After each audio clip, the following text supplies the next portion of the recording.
Hey guys and girls, it's Blackjack with 396 Guitars. We have the jazz bass on the bench that is going to receive the neck that we did the refret on.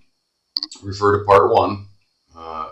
We took the donor neck off and now we're getting ready to mate it back with its original neck.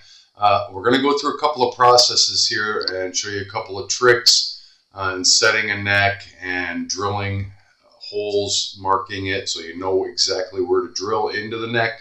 So come along for the ride, and remember, if you dig what I'm doing, like and subscribe. So you see we have the neck and the body. This is the original body to this neck. They were born together. There's been a lot of other stuff done on this guitar over the years, customization and whatever, but we put new frets, we crowned them. Last video we oiled the neck, and you can see it just looks beautiful, and I can't wait to play it. We set the nut. The frets are all done, of course. The fret ends are all done. Today are going to set the neck into the body and go through an exercise to make sure that the string spacing is correct before we start drilling holes in the backside and setting it to the body, or setting the body to the neck, however you want to look at it. Because old guitars, and this is a 30-something-year-old guitar, you can see it doesn't quite fit in the pocket snugly. Now, with older instruments, wood can contract and continue to dry out over the life of the guitar, then the body, the neck, one or the other, or both. And that's where you get that little issue right there. So you don't want to go drilling holes into the neck to set it and have the neck and the body doing that kind of number. So when they're a little bit wonky like that, it's kind of a twofold process. I have used the feeler gauge and checked, and I know that it wants to be this way, not that way, because it's going to follow the longer part of the neck pocket in the body.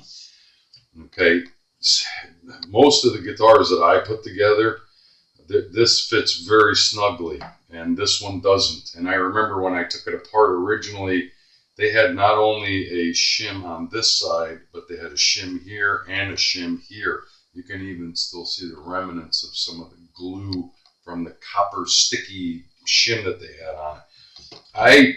I don't like that. Now the donor neck that was on this guitar while we were playing it fit in there a little more snugly, which means it's more the neck that has shrunk over time.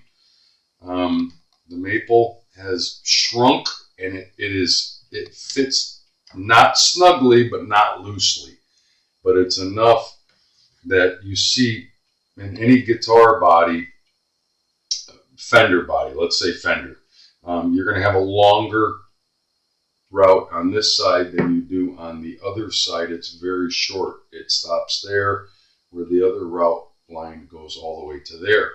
So that's where you're going to get into trouble, because it will try to rock that way unless it's set properly and the screws are holding it firmly in place. Once we get it measured and actually drill the holes and put the screws in, it's not going to go anywhere. It will not need shims. I disagree with whoever did that. I don't believe in it. Sometimes you have to shim the bottom of it to get a neck angle, but never side to side. That you're just asking for trouble. If your screws are nice and snug, that neck will stay on there. So how do we do that? Well, you might ask, and I got a little trick that I'm going to show you right now. You might see these little strings hanging off of here. This is the G slot. I use these over and over and over again. I have a little fishing line tied to one end so that I can poke it through either through the bridge or through the body in this case.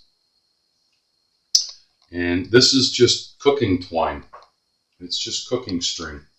So I'm going to run a dummy string from the saddle over the nut into the low E and into the G. And then we're going to get an eyeball of where our string spacing would be. Now you might ask, why wouldn't you just use some guitar strings? Well, because these things stretch and guitar strings don't, and we haven't bolted this neck. This exercise is to decide where our string spacing is, or to at least get an eyeball on it and make sure that the string spacing on the two outer strings is equal.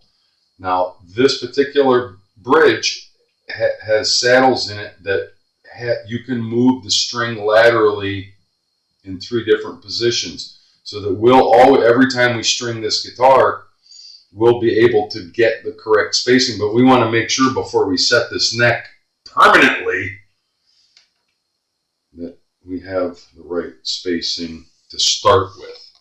So all you do for this exercise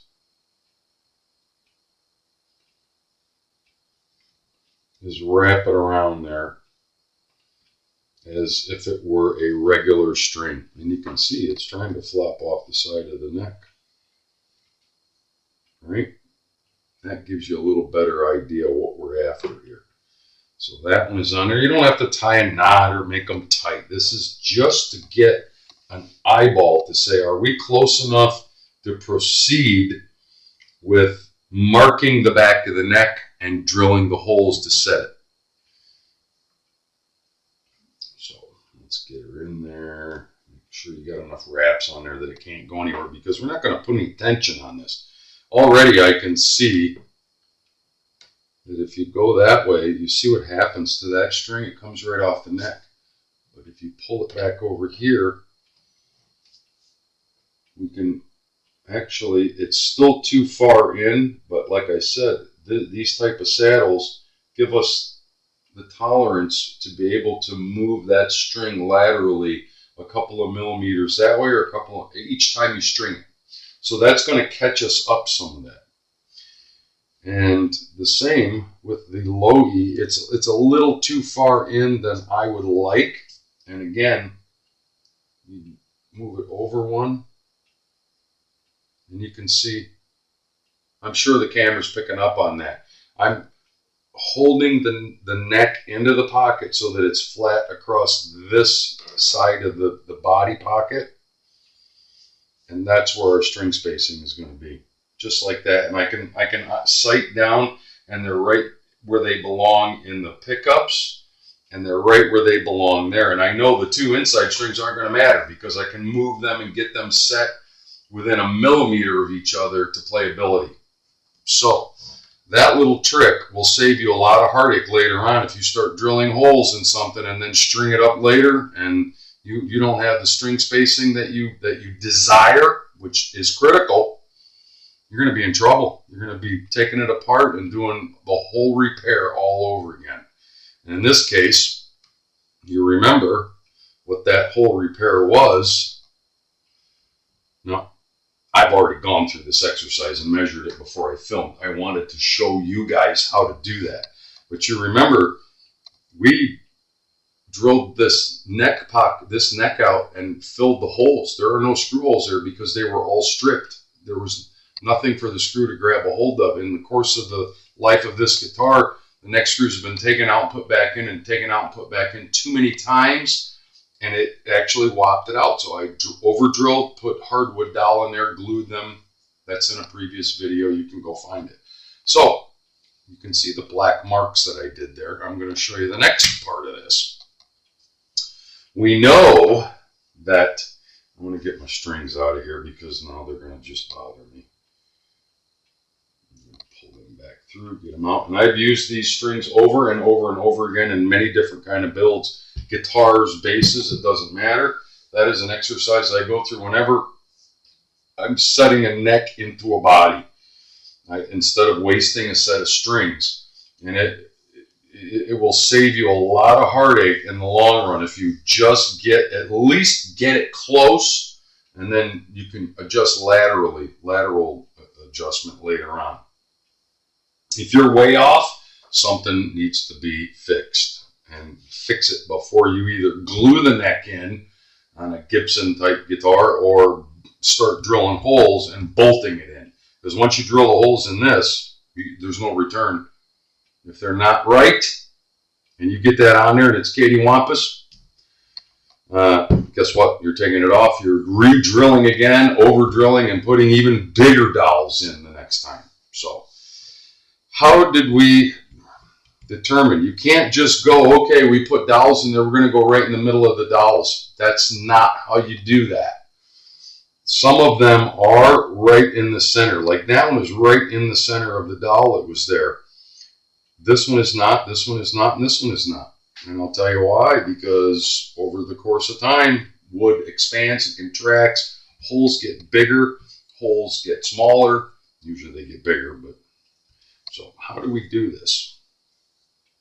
We flip the guitar over and we set the neck in it, thusly. And we know that the long side of the neck pocket in the body is where we want that side of the neck to receive, the heel. So we have to hold it tight against there. We know this, and this corner is perfect. There's a little bit too much gap over here on the outside of the pocket. So knowing that, we get it set in there upside down, of course. We're not looking at the front of the guitar. We get it in there and get it as tight. Now, why am I lifting it up? Because if it's laying down, it's going to tend to want to bend. So we hold it tight against the inside. Make sure that you're holding it snug. It's all the way down in the pocket, and it's all the way over that way in this particular instance.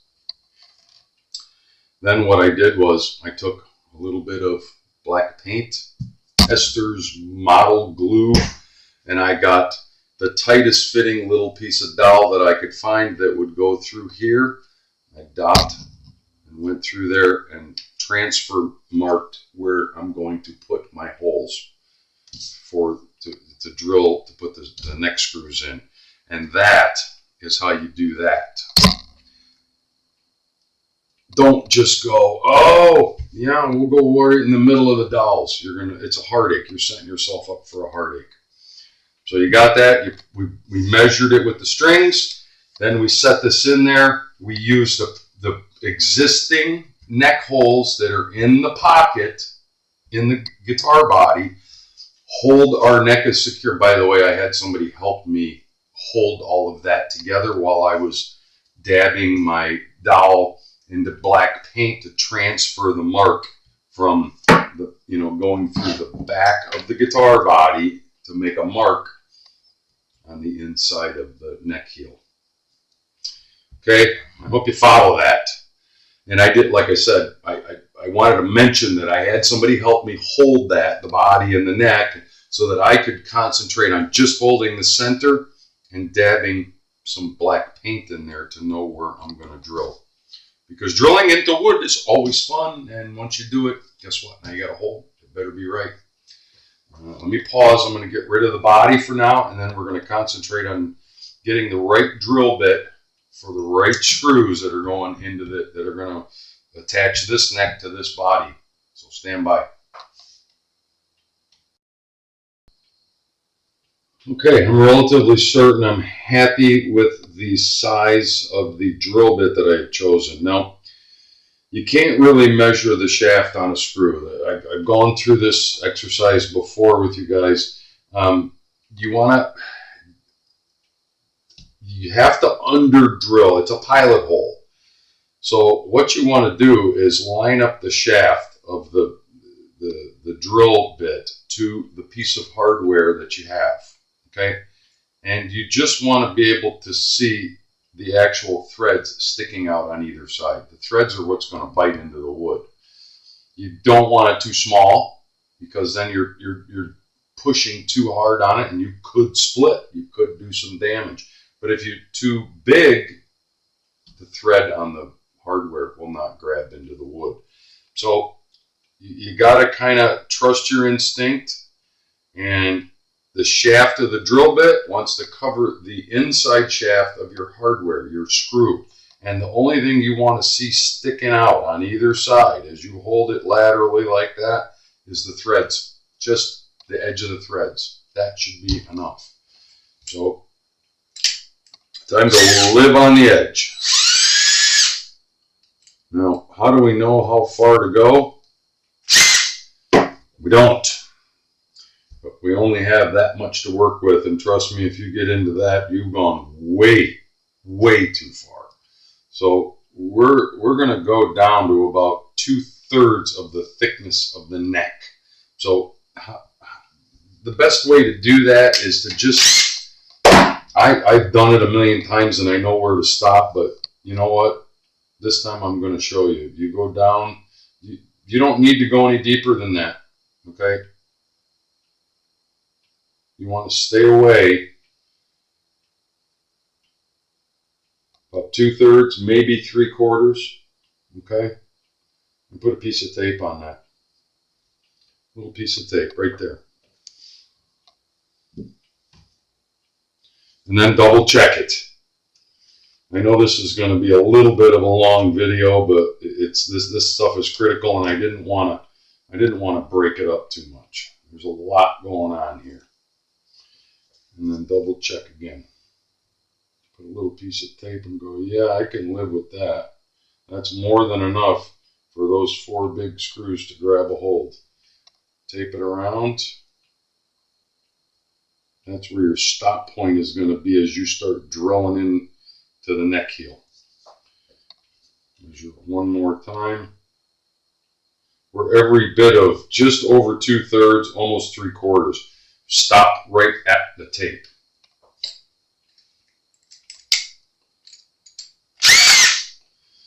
Okay, put your earplugs in, take your headphones off. I'm going to try to show this the best way that I can. It seems to nice sit right there. Now, because your drill bit is going to want to try to walk around a little bit there, we're going to center punch right in the middle of our little black marks. This one looks pretty good. It's gonna grab there, but I'm going to actually center punch. I'm going to center punch that. I think I have just the right little guy for it.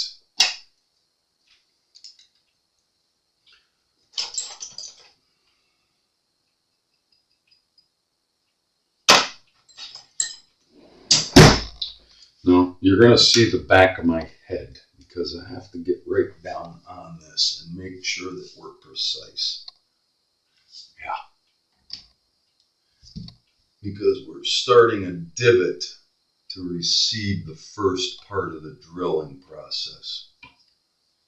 And it's critical because if your drill bit walks one way or that way and that hole is too far one way or the other, yeah, you're going to have a heartache.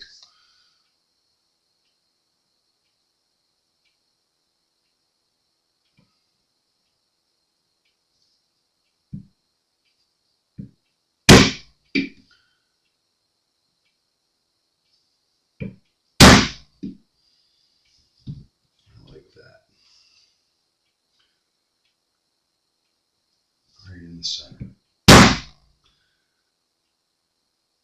I can live with that.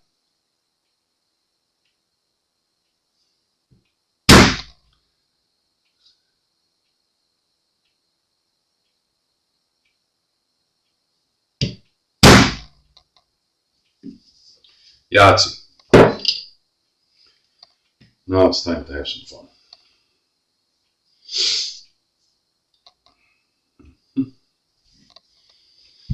Okay, hold on to your hat.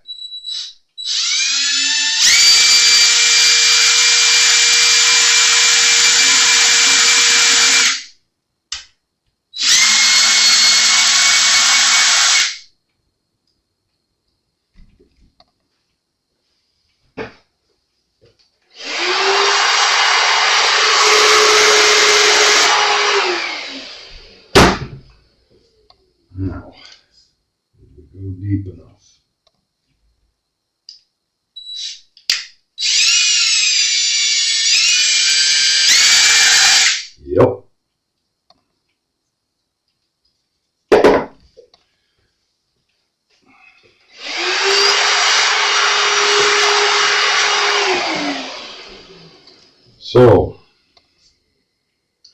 now we're going to find out if our pilot hole is wide enough for that screw to go in. And trust me, you want to do this without the body and the neck going together. Don't put that in there the first time with everything holding it together. Run it down in there one time. And it's nice and tight and snug. That's all it takes, just that one time. Just enough to say, yep, that's the right size. I'm going to live with that. So we're going to do them all.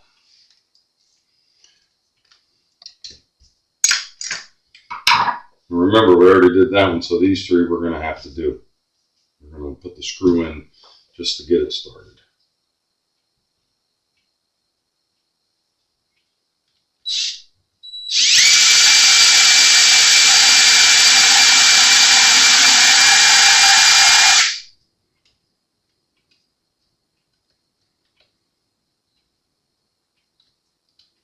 I'm going to pause while I drill the rest of these and test fit the screw into the hole just to save a little video time. I want to get to the point where we put the body and the neck together and put the white strings back on again to show you. Stand by. So, the moment of truth, neck plate and our hardware. I'm so excited. So, as before, you have to kind of hold this up and hope that the camera picks up on this as much as possible. That's where our work is, right there.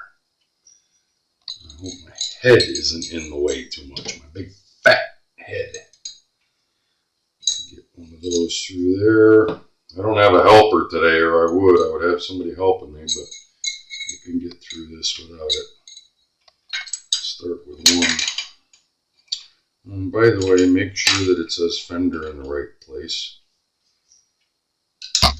Just another one through the body just to hold everything. Now,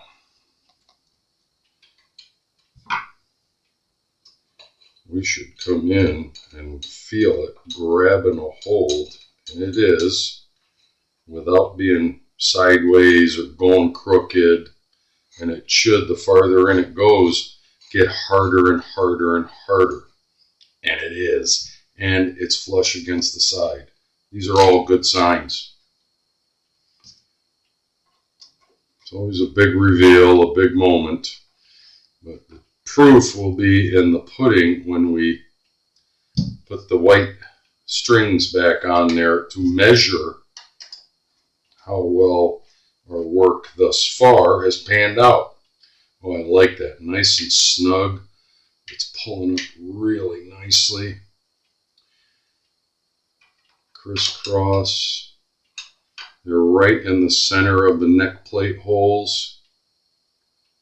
I didn't feel the neck move at all as they were pulling up, which means those screw holes and pilot holes that we drilled were right where we want them. Where is my...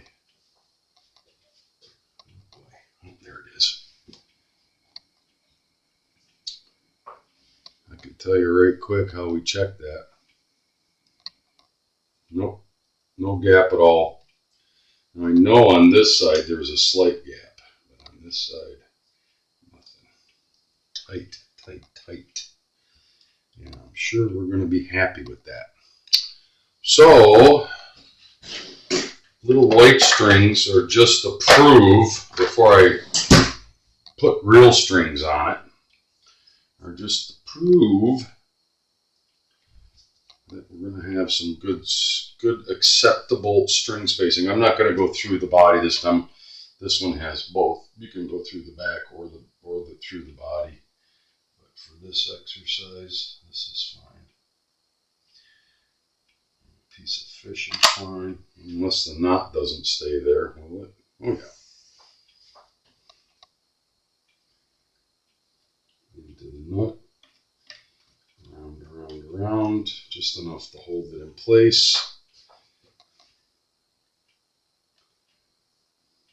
I'm liking what I see so far. Oh yeah, I'm liking what I see so far. I love it when a plan comes together. Sorry if my head's in the way. That little guy through there. Again, just the E and the G. This is a base, so we're only doing those two. Just to get an idea where our string spacing is.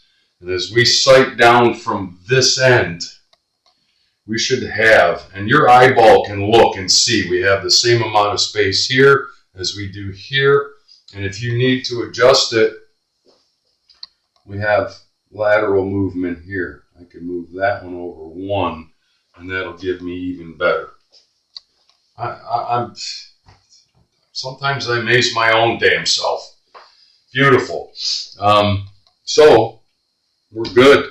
I'm so glad that I was able to show you guys this little trick with the white string. I know some of you guys, I'm going to have comments. Oh no, that's the dumbest thing I've ever seen. But you know what? We could have put real strings on there right now because we have the neck secured to the body. But why waste strings? You know, until we're ready to string it up and do the full setup on it.